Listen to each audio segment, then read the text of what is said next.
Thank you for watching another episode of Devar Malchus, Royal Words by the Lubavitcher Rebbe. And here we are on page 343, talks from Parshat Vayigash, the 7th of Teves, 5752. At the top, we have spoken many times that all matters that are told over in the Torah and idiom of our instruction contain in them eternal instructions for every Jew and for all Jews in every time, in every place, and in every situation, general instructions as well as specific instructions befitting the specific, unique situation of a specific time and place in which a Jew finds himself. Likewise is also regarding today's Parsha, the Torah in which we must live this week, Vayigash, and Yehuda approached him, which from this there is an eternal instruction which describes the content of the service of the matter of the conduct of a Jew, also befitting the present time. In the last moment of exile, literally next to the true and complete redemption is spoken many times and especially recently.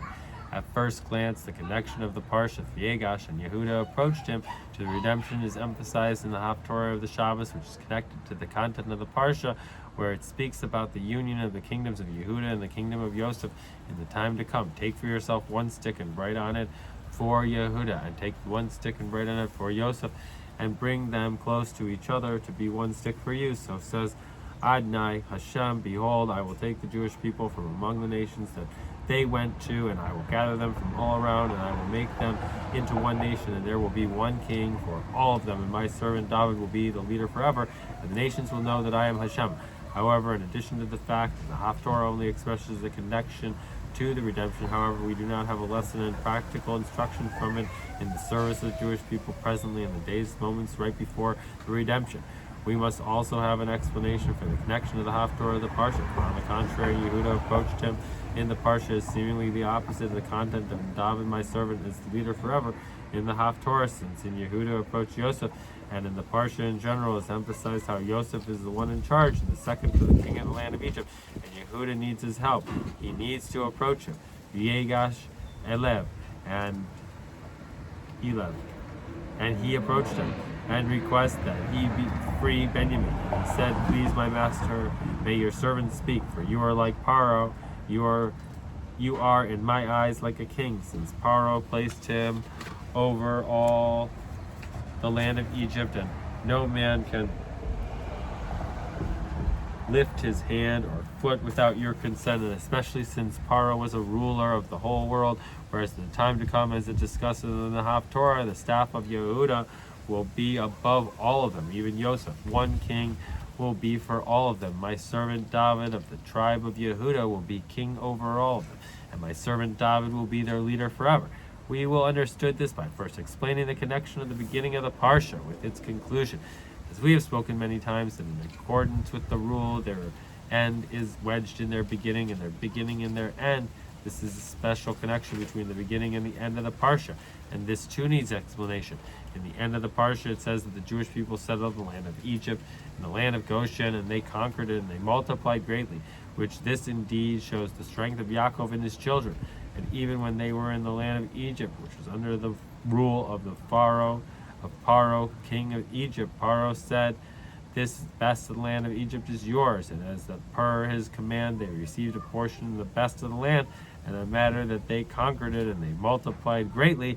On the other hand, and Yehuda approached him in the beginning of the Parsha, emphasizes that Yehuda and his brothers are in a negative state, for they need to succumb to beg Yosef, seeing that he is the one in charge of the whole land of Egypt. And prior to Yosef revealed his identity to his brothers, the exact opposite of the content of the end of the Parsha. And when we say the explanation of this, although it seems at first glance that Yehuda approached Yosef denotes the strength of Yosef, the leader of the land of Egypt, and now Yehuda needs him. When one thinks into it, it's clear that Yehuda conducted himself here with extraordinary boldness and strength. Yosef was at the time as the delegate of Paro, the ruler of the land, which without your consent no man can lift his hand or his foot in the whole land of Egypt. Moreover, Paro at the time was a ruler over the whole earth, and Yosef was like Paro, and Yehuda himself. And Yehuda said himself, nevertheless, we see that that his brother Yosef was not intimidated by this and conducted himself with the complete boldness that without even asking permission from Yosef, he goes to Yosef.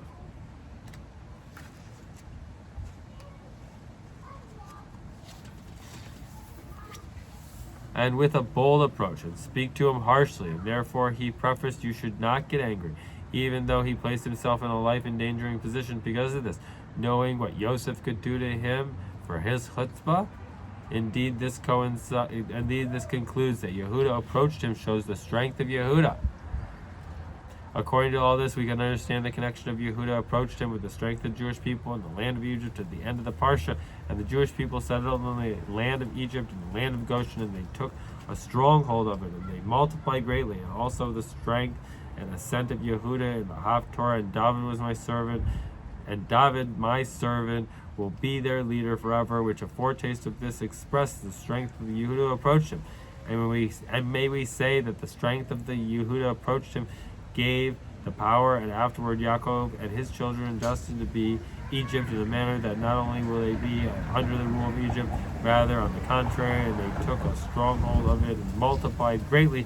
Moreover, this is in preparation that leads to a state of, and David my servant will be their leader forever, as we will explain. And this needs more explanation. Above spoken regarding the strength of Yehuda approached him was from the perspective of Yehuda's originally understanding. Yosef was the second to the king from the nations of the world. Prior to Yosef revealing his identity to the brothers, which, although regarding his strength, or regarding the strength of Yehuda, this makes no difference, since he did not know that this was Yosef. However, after it was revealed that it was Yosef indeed, according to how it was truth, it's seemingly not any more necessary to have the strength of Yehuda in order to accomplish, and they took stronghold of it. And on the contrary, it is seemingly obvious that the strength of, and they took stronghold, came through Yosef. For Hashem sent me in front of you and placed for you a refuge in the land to grant your lives for a great salvation. And Paro said in the merit of Yosef, because of all of Egypt is yours, and commanded them to give a portion of the best land, and in the matter that they took a stronghold of it, and they multiplied greatly. Likewise, we must understand regarding the Haftorah, being that the strength of Yehuda was only for the specific time. From it was revealed that Yosef was connected. What connection does it have with the strength of Yehuda in the Haftorah? And David, my servant, will be their leader forever. On the contrary, being that Yosef and the Sadi and Tzedakah, being on the contrary, Yosef the Tzaddik was the one in charge of Egypt, as we will later reveal. Indeed, the content of this seeming the opposite of the Haftorah, where it speaks about Yehuda being elevated over Yosef, and David, my servant, will be their leader forever. In other words, according to how it was in the truth that Yosef the Tzaddik was the ruler over the land, Yosef himself is the one that expresses the strength of the Jewish people in the land of Egypt. Hence, it is unnecessary to have the strength of Yehuda approach him. However, since all matters in Torah are true and eternal, and an original understanding in the Torah, and especially that in our case, the matter of approach of Yehuda was not an original thought, rather it actually took place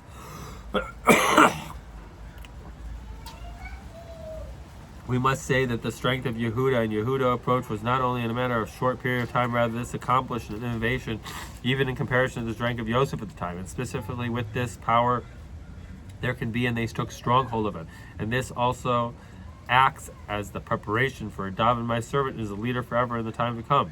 And when we say this is also understood, that this is understood also from what it said, and he sent Yehuda in front of him to Yosef to show that way before him to Goshen, to make a place for him and to show him how to settle it. For seemingly since Yosef was leading the land of Egypt, and he was per the command of Paro, gave the best of the land to Yaakov and his children, so why was Yehuda needing to make a place for him and to show him how he should settle in it? And from this it's understood that specifically from the strength of Yehuda has the power to accomplish this. And when we say that the focal point of the explanation of this, the strength of the Jew is in the world, in addition to the time of exile, and the kingdoms are called Egypt, can be two manner. His strength is only as the rules of nature and conduct the world permit. And likewise, in the time of exile, in accordance with limitations of exile, as the limitations of exile, the laws of the country, and the like permit, he stands truly above all matters of the world and the nations of the world, and most certainly of exile. Moreover, he manages them with strength to the extent that he has had the power to change, and also the laws of the conduct of the country. And when we say that the strength of Yehuda accomplishes that a Jew is not only a ruler and Baal Habayis over the nations of the world in time of exile as per the rules of the world, and the exile as was regarding Yosef, rather he stands completely above this, as we shall explain. We will understand that based on the explanation of the manner of which Mordechai the Jew conducted himself during the time of King Ahasuerus, for he was in a situation similar to that of Yehuda standing before Yosef. Since the Jews were at the time of exile of Persia and Media over the ruler of King Ahasuerus, we are servants of Ahasuerus, not in the days of Hanukkah, which was during the time of the second Beis Hamikdash. Nonetheless, Mordechai's conduct was such that he would not kneel or bow down to Haman, although all the king's servants kneeled and bowed down to Haman, because the king had so commanded regarding him. And Mordechai's family stood even when the servants of the king would say to him, "Why do you disobey the king's commandment?" Regarding King Ahasuerus' feast, it is said that Megillah Esther, so it was established by the king to do accordingly to each man's desire, literally each man and man. And the Talmud says about this that the meaning to do the desire of Mordechai and Haman. Of Mordechai it says the Jewish man, and of Haman, as it says, a man who is an adversary and an enemy. In Midrash there are two explanations of the verse. Hashem said to him, "I cannot satisfy all my creations, and you seek to do according to every man's desire." Another, in the ways of the world, when two men desire to marry the same woman, she can marry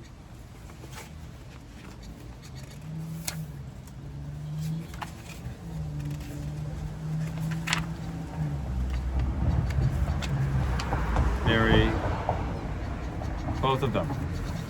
Must it be either one or to the other? Similar, two ships will lie in a harbor, one waiting for the north wind, while the other waiting for the south wind. Can the same wind move them both together? It must be either one or the other. Tomorrow two men will appear before you in a lawsuit, a Jewish man and a man who is an adversary and an enemy. Can you satisfy both of them? You have to exalt one and hang the other. In other words, Ahasuerus was mistaken in this, since it's not possible to accomplish two opposites at the same time, both the desires of Mordechai, Jewish man, as well as the desire of Haman, a man who is an adversary and an enemy.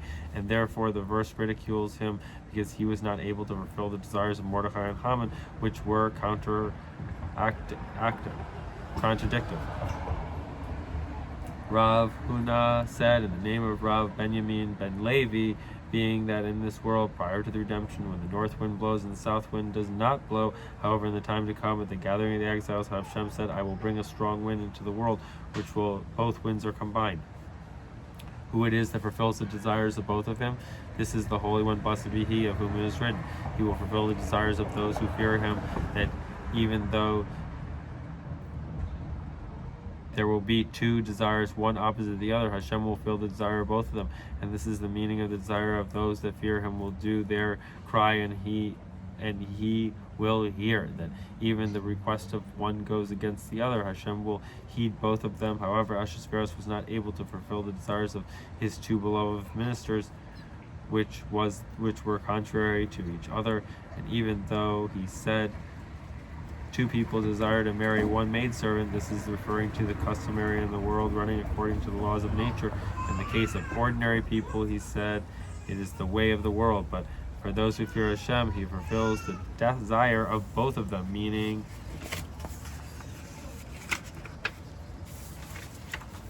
that Hashem, in his conduct of the time to come, is in the way of doing according to each man's desire. We must understand from the crude expression of the Talmud above, the according to each man's desire. How do you like the will of Mordechai and Haman without contradicting the statement in any way? Is it impossible that even from the perspective of Ahasuerus there is a place for this conduct? Similarly, how does this fit in with the statement of the Midrash with local reasoning according to both explanations? And we cannot fulfill two contrary desires. And even according to the second explanation of the Midrash, this is only part of Hashem, and he will do specifically in future times. We can propose the following explanation when speaking about the ways of the world, that which is customary in the world running according to the laws of nature, and similarly with respect to Hashem, so to speak, and he is vested in the conduct of the world, the name Elohim. Indeed, there can be the conduct of doing according to each man's desire, the likely of Mordechai and Haman, since they can have contrary desires. However, there is not so when one speaks of Hashem and he stands between the conduct of the world as was to be revealed in the time to come. Then when it will be possible to do according to each man's desire, both opposite wills together. And this is the difference between the explanation of this in the Talmud and the Midrash. The first explanation in the Midrash is according to the ways of the world. The second explanation speaks of at its according to Hashem's conduct in the time to come, and from what it implies in the Talmud, indeed, even the doing according to each man's desire, the time of Ahasuerus, has a practical result. Also, since the present time, a Jew can, through his connection with Hashem, elevate himself to a level of time to come that he has the phenomenon of doing good to each other's man's desire. And the explanation of this, according to Chassidus, in its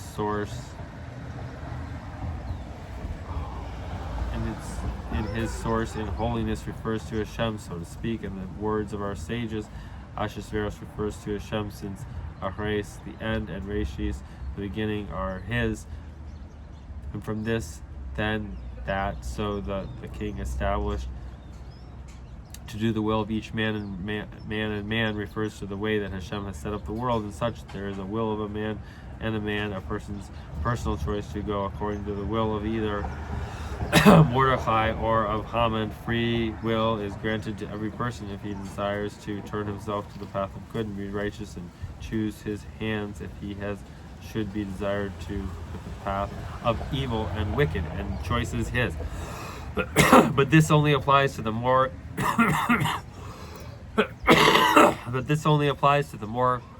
existence of the will of man and man, two opposite wills, and the man chooses one of them. This is not the case, however, concerning doing the according to the will of man and man, doing to the according of both of them, which cannot be accomplished. In actuality, since the will of Mordechai is in matters of holiness, and the will of Hashem is in matters of the opposite kind, therefore, in effect, both wills cannot be carried out. Either the will of Mordechai is carried out, or the will of Haman. In greater depth, the contradiction of doing the will of man and man is not only an effect that one cannot perfect according to the both wills, but rather the will of Mordechai and Haman. The will of a man and a man, there are in general two opposing approaches, and seemingly rule one another out entirely. And the will of Mordechai is a conduct of the matter of not kneeling and prostrating himself, as our sages state concerning Mordechai's being called a Yehudi, because he denied idolatry. For anyone who denies idolatry is called Yehudi, and therefore every Jew is called by the name Yehudi, since one's Judaism is stemmed upon in him denying idolaters, not kneeling and prostrating oneself. And it is known that this including not only idolatry, literally, rather anything that is not connected with the command, and you shall serve Hashem your God, even if it does not contradict Jewish law. This is called idolatry, service that is strange to him and is strange to a Jew, since the entire content of a Jew is to do the will of our forefather, do the will of our Father in heaven. Our sages said, I was created only to serve my master, and since I was created is every moment of a person's existence in the world. It's understood that every detail of the service a moment must be to serve my master as the Torah commands. All your actions should be for the sake of heaven, and in your ways know him. All specifically, that not only all the actions, rather that each and every action should be entirely for the sake of heaven. For if there is a minor something that remains outside the serving of the master, it is a service that is strange to him, since this is the opposite of I have been created, including the perfection when your actions are not merely for the sake of heaven, rather your actions and your ways themselves Your ways themselves know him, and moreover they become heaven itself, like eating and drinking on Shabbos, which are themselves a mitzvah, and the mitzvah of having pleasure on Shabbos. And this is the will of Mordechai, that not kneeling and praying and partializing himself to anything in the world, even a permitted thing according to the Shulchan Aruch, since everything that is not in the service of Hashem is in a service that is strange to him. By contrast, the will of Hashem, the will of Haman is idolatry, not only literal idolatry, heaven forbid, rather any service that is strange to him, to a Jew, being that it is not in the service of Hashem. And this claim, since we find ourselves in a world that the exile in which we subjugate to the laws and limitations of nature which Hashem created, and therefore it needs to give them considerations, at least with respect to the permeated things that master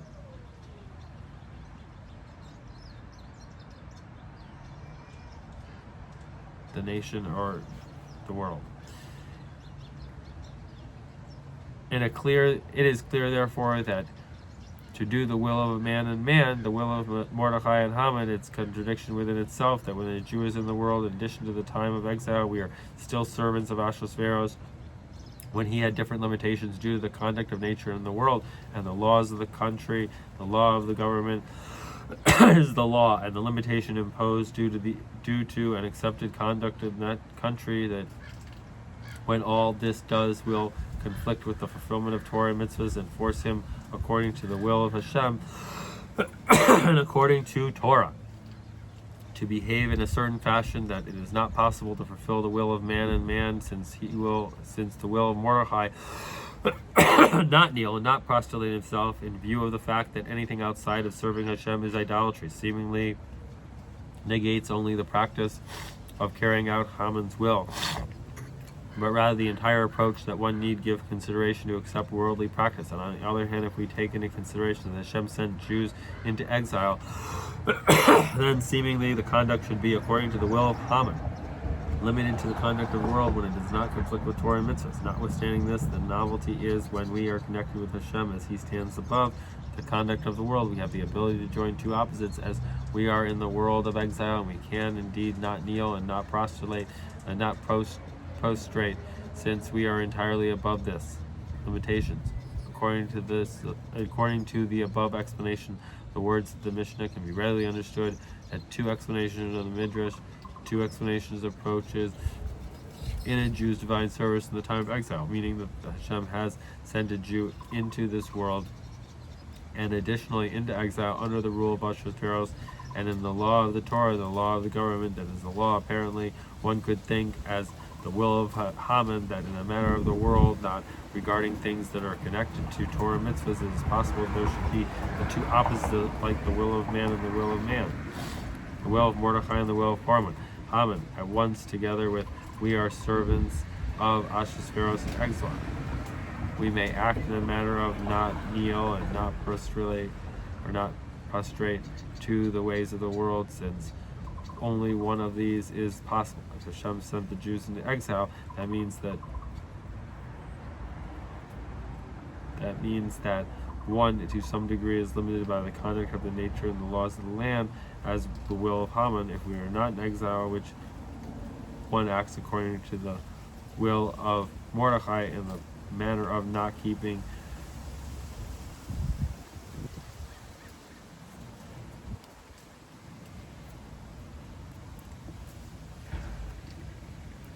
with respect to the obligation that the Jew has fulfilled the Torah and mitzvahs according to the Shulchan Aruch.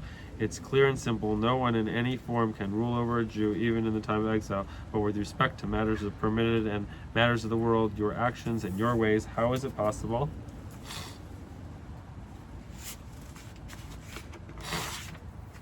that he may act both according to the will of Haman, namely according to the conduct of nature, according to the ways of the world, and if not, he is transgressing the commandment of the king, and according to the will of Mordechai, not to kneel and not to prostrate. Hence, the Midrash says that in the case there is a contradiction between the will of man and the will of man, the will of man and man, When we are speaking of the conduct of the world, however, from the perspective of Hashem, he is above the conduct of nature. Both things can be achieved simultaneously. A Jew can find himself in the world and in exile. Servants of Ahasuerus at the same time stand entirely above all matters of the world, and in exile not kneel, not prostrate, and even until he even affects the Gentile king who rules over him. And this is the meaning of the crude expression of the Talmud, to do the will of man and the man to according to the will of Mordechai and Haman. The Talmud does not treat this with contempt, since Mordechai's complete nullification to Hashem, not kneeling and not prostrating, denying idolatry, connected him to the strength of Hashem, who is above the conditions of the world, giving the power of him on one hand being that in the Persian exile under King Ahasuerus, yet at the same time maintaining the complete perfection of not kneeling and not prostrating, until this also brought about the nullification for Haman's decree and the promotion of Mordechai to be the second king.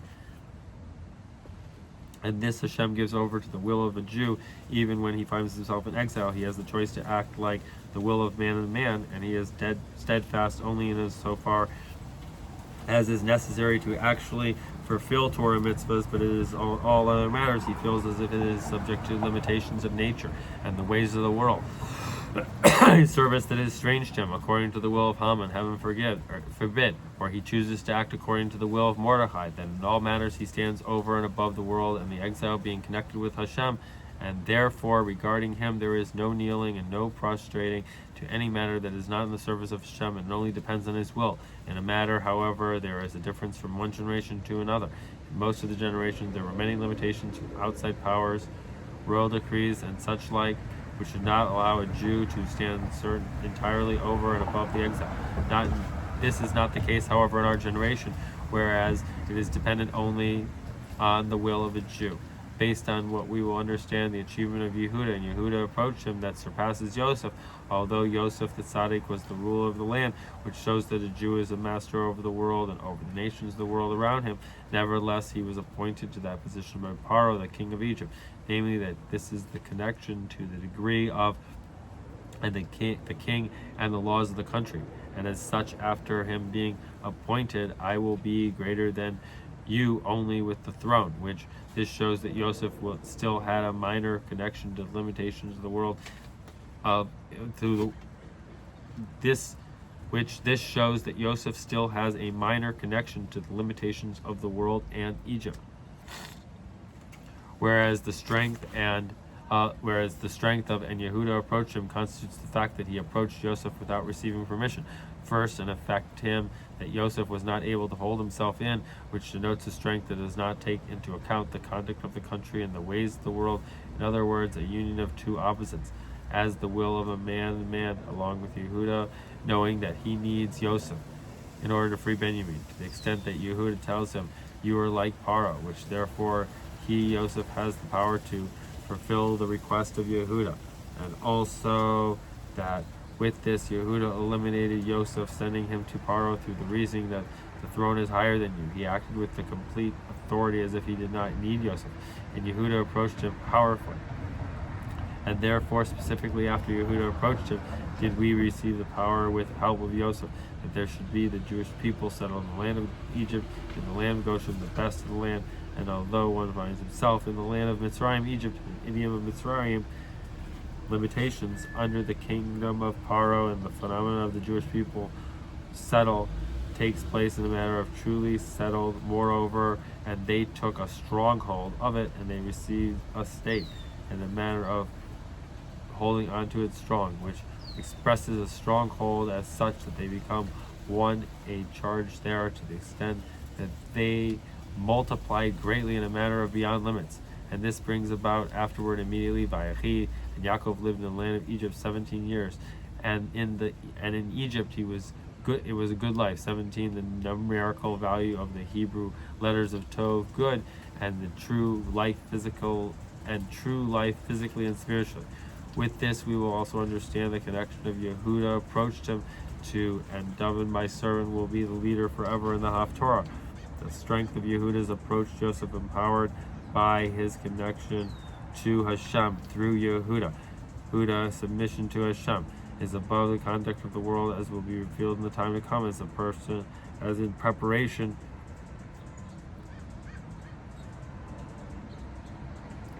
which gives the power to bring the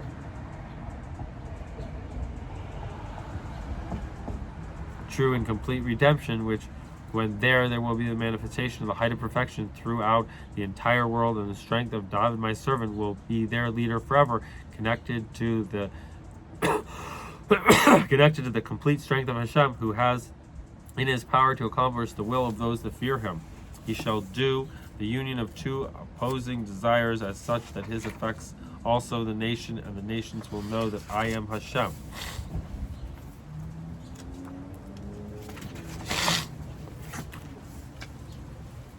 And the Rambam rules that King Mashiach will fight the wars of Hashem and win the nations around him, and accomplishes the fulfillment. Then I shall transform the nations to have clear tongue to call out in the name of Hashem and serve him as one. And as explained in many places, that the power for the revelation of and David my servant will be the leader forever. The virtue of Yehuda is a result of the internal step of Yehuda approached him. That Yehuda receives godly revelation from Yosef, and through this the virtue of Yehuda is revealed. And David my servant will be their leader forever, similar to the phenomenon of the redemption being adjacent to prayer, which accomplishes that also in prayer, Malchus Yehuda, there is drawn the phenomenon of the redemption of Yosef Yesod, to the extent that it becomes one long redemption, namely that Malchus itself becomes the angel that redeems, and based on what we above this, and based on the above, we may add to this that Yehuda approached him to emphasize, in addition to the submission and receiving from Yosef, also and mainly the strength of Yehuda due to his virtue and surpasses Yosef, and the fact that he needs to receive from him only in order to receive his strength and completeness, which will be in the time to come. Based on all the above, we understand the lesson and instruction from Yehuda approached him regarding our generation and our time period, standing right before the true and complete redemption, notwithstanding the strength of Yehuda in his time and Mordechai in his time, that the tzaddikim throughout this generation, that there was limitation from our people, namely proposed by the Jewish nation of the world, and their decrees on the Jewish people. Heaven forbid this should not occur again, which did not always allow the Jewish people to act with complete strength and authority. Whereas in our generations, in the present time, we are in actually more fact that there is an interference in the past part no more, and the nations of the world are allowed Jewish people to act as they desire, that therefore the matter is only to the Jewish people to fulfill. They took strong hold of it and became multiplied greatly, as actually done in many places with complete strength and holiness. Based on this, a country of leadership, referring to the United States of America, who led the Jewish people as desire, and simply in many countries of the world, and recently see how even in the countries where we were there previously, several limitations, these limitations have ceased, as spoken many times. And on the contrary, not only the Jewish people feel free to act, desire, what more the government of the nations of the world help them do this.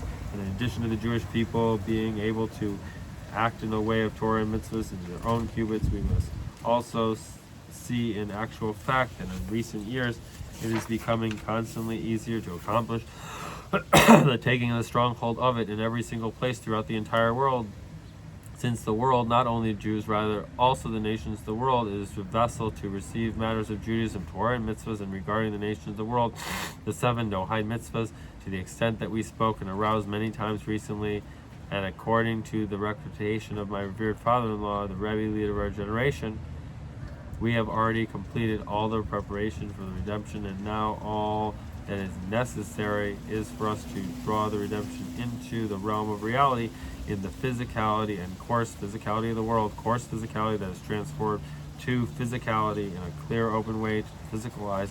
For notwithstanding the strength of the service to the Jewish people in exile, and even then there are in exile from a state of spiritual redemption, this is still not the completeness of the redemption in a simple sense, which revealed literally in a physical world, which will eliminate exile, with all these jurisdictions of exile, children that are in exile from all the table of their father, including the fact that the time the Jewish people are in heaven forbid, like an Aguna, for her husband Hashem went to a foreign country after the betrothal as the exodus of Egypt, until there will be the marriage and the true complete redemption. Now all this is necessary in order to open the eyes, as we will now see the entire world demands that every Jew should already be in a state of true and complete redemption. And when we say that this in itself is the reason why we see how today Jewish people can stand without completely strength and authority even over the nations of the world in matters of Judaism. Now, and it is only up to them, for since we are right before the redemption, whenever my servant David will be their last leader, and I will end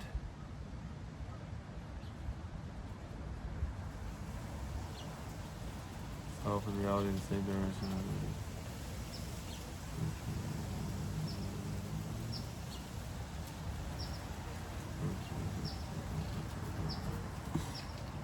And to add, this is a hint in Yehuda approached him that together with the help from the strength of the service of Yosef in our generation, my revered father-in-law, the Rebbe, leader of our generation, we also have the Yehuda approached him, Moshiach, who come literally soon, and David, my servant, will be their leader forever, who comes with the help and empowerment of Yosef of our generation. You are like Paro, power of holiness, lights of Asparo, burst forth and revealed,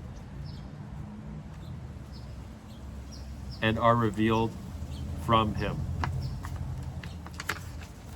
From this, it's also understood the lesson from our generation that through us acting in a manner of Yehuda approach him, that we show strength and authority regarding Judaism being a Jew, which the world was created for the Jewish people itself, brings David, my servant, will be their leader forever. And the phenomena of Yehuda approach him, the strength and authority of Jewish people over the world in our generation, who emphasize the day of the 5th of Teves, which on the 5th day of the week, and the preference to Shabbos, and this Shabbos, the 7th of Teves, is within 3 days of the 5th of Teves. This is a day connected to the releasing and the redeeming of our captives, the books and the manuscripts of the Rebbes, our leaders, and in a manner of us having complete agreement and assistance in the laws of the nations of the world to all the eyes of the nations in the federal court. They are, however, more books and handwritten manuscripts from my revered father-in-law, the Rebbe of his father, Rebbe Rashab, whose neshama should rest in Eden, which are still in captivity now in that country, and still have not been returned to their place, even though also regarding them there was already the